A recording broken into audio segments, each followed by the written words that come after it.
Hello guys, nandito na naman ako at eto may nagtatanong kung ano ba daw talaga itong tunay na kahulugan itong aking ipinost ano ito. Yan, sabi ko Mike Cervera, Takero, Madam Eli, Pati Bao, Mami Peng, Lovely Granada, and Nyolo. Doble ingat kayo dyan sa Pinas at may masamang plano ang may sayad at kulto. Kami ni Pebbles okay lang dahil si Pebbles may Charlie at ako naman ay may puting kabayo. Yan.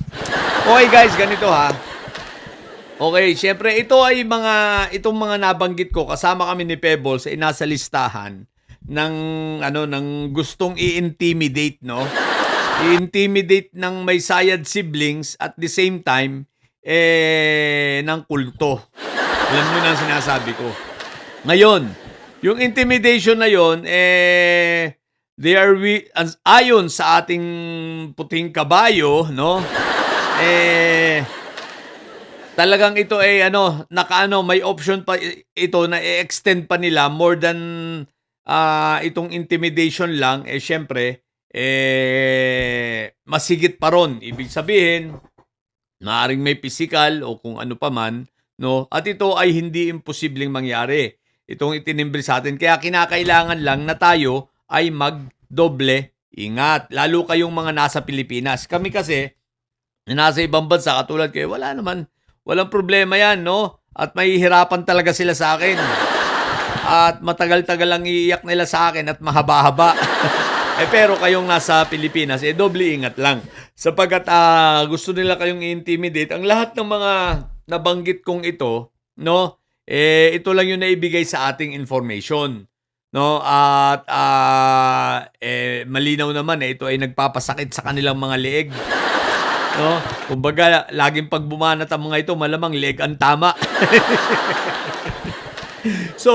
So yung may sayad at yung kulto, so nagjo-join force sila, pero ang gagalaw dito malamang ay ang kulto. So ito ay hindi imposible. Katunayan, no? Maganda rin kayo. Baka dahil ang sabi ng ating puting kabayo, dahil baka itulad tayo o itulad kayo, no? Tayo, kasama ako dito sa isang vlogger, ayoko na lang siyang pangalanan. Vlogger siya ni PBBM. Vlogger siya ng administrasyon. Ayoko siyang pangalanan. Hahayaan ko na lang na kung gusto niyang i-disclose sa public yung pangyayari, nasa sa kanya yon. So ayoko lang siyang pangunahan, bahala na siya.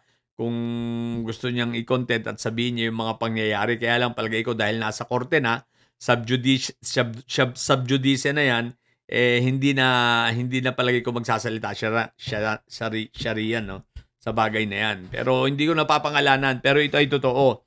So ang taong ito ay kinasuhan ng mga kulto nang wala siyang kaalam-alam, hindi dumaan sa due process, na hindi man lang siya nakakuha ng mga subpena o kung ano pa man.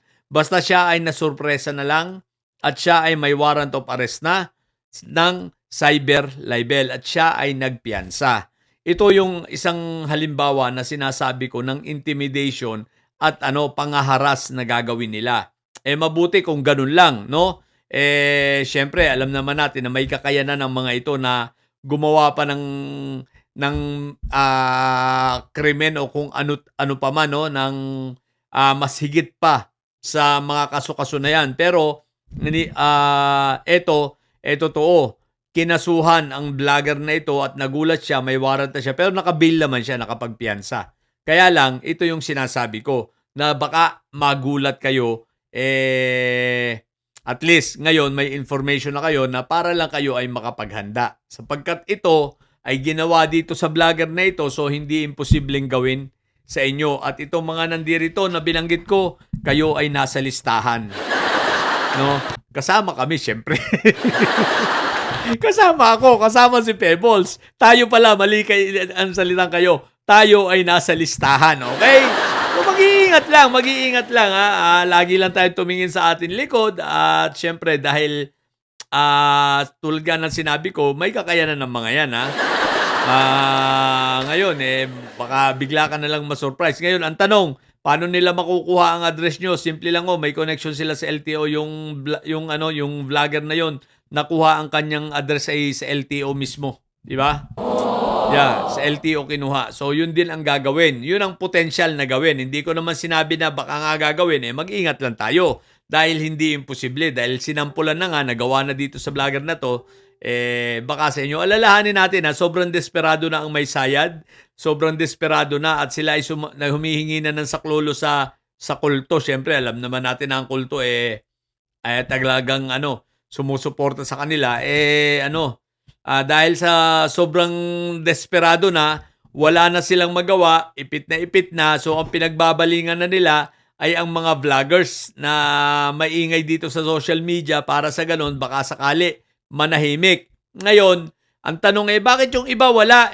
Malamang ito pa lang yung initial. Huwag kayong mag-alala, baka sa mga darating na araw, madadagdagan ito. Hindi yan imposible dahil hindi lang naman kami ang maingay, marami. Kaya lang, ito yung mga gusto sa pala. Kung may mapapansin kayo, hindi lahat ito ay vlogger ng BBM.